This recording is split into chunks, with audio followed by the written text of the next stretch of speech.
Le thermostat STC1000 est essentiellement un interrupteur électrique avec un capteur de température. Il fournit deux sorties, une pour le chauffage et l'autre pour la réfrigération. Avant de commencer, effectuez le câblage, comme vous le voyez à l'écran. Si vous le souhaitez, vous pouvez câbler une seule charge au lieu de deux. Une fois l'appareil mis sous tension, il effectue un autotest. Ensuite, indique la température de la pièce, comme vous le voyez maintenant. Nous appelons cela l'état normal. S'il affiche des codes d'erreur, veuillez trouver la solution sur notre site web. Apprenons les touches de raccourci. Dans des conditions normales, appuyez sur la touche Up pour vérifier le point de consigne de la température. Il revient à l'état normal en 2 secondes. Appuyez sur la touche DOWN pour vérifier la valeur de l'hystérésie. Appuyez sur la touche Power pendant 3 secondes pour couper l'alimentation de la carte mère. Répétez l'opération pour la remettre sous tension.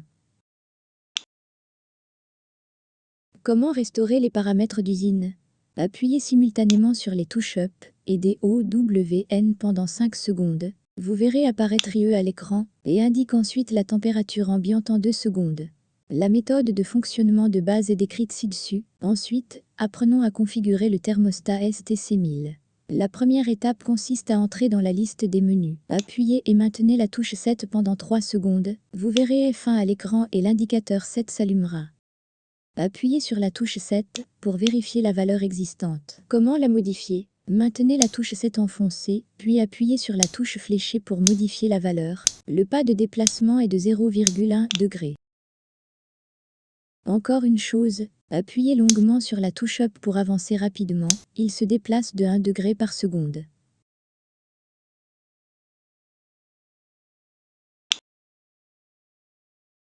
Appuyez sur la touche Up pour passer au paramètre suivant. Pour mettre à jour les autres paramètres, suivez les étapes ci-dessus. Après avoir configuré toutes les options, vous devez appuyer sur la touche 7 pour enregistrer les données et revenir à l'état normal. Si vous n'avez pas appuyé sur la touche Power dans les 8 secondes, les nouvelles données seront supprimées et l'appareil reviendra à l'état normal. Il y a 4 paramètres dans la liste du menu des fonctions. F1 est le point de consigne de température, c'est une position pour éteindre toutes les charges. F2 est une valeur de retour de température bidirectionnelle, c'est un span ou une gamme, ou la distance du point de consigne. F1 plus F2 est la température à laquelle le compresseur démarre. F1 moins F2 est la température de démarrage du chauffage. Si vous avez câblé deux charges, F1 plus F2 est la limite supérieure de la plage de température cible. F1 moins F2 est la limite inférieure. Si vous ne câblez que le chauffage, F1 est la limite supérieure, et F1 moins F2 est la limite inférieure de la plage cible. Si vous ne câblez que le compresseur, F1 plus F2 est la limite supérieure, et F1 est la limite inférieure de la plage cible. En raison de la chaleur résiduelle, l'inertie du changement de température est l'un des facteurs dont vous devez vous préoccuper.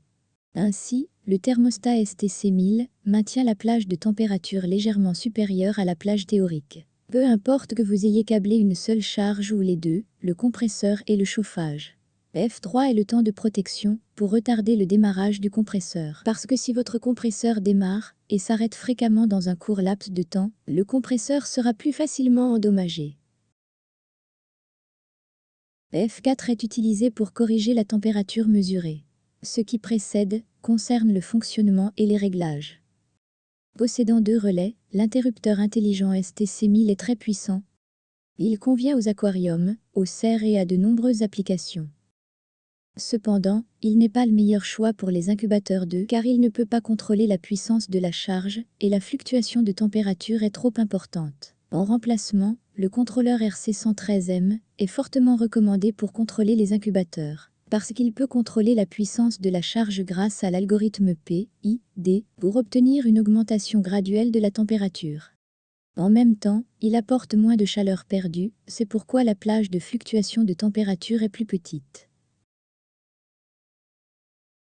Le contrôleur de température de ventilateur de dégivrage STC 9200 est plus adapté au congélateur chambre. Nous vous invitons à visiter notre site internet pour d'autres produits alternatifs.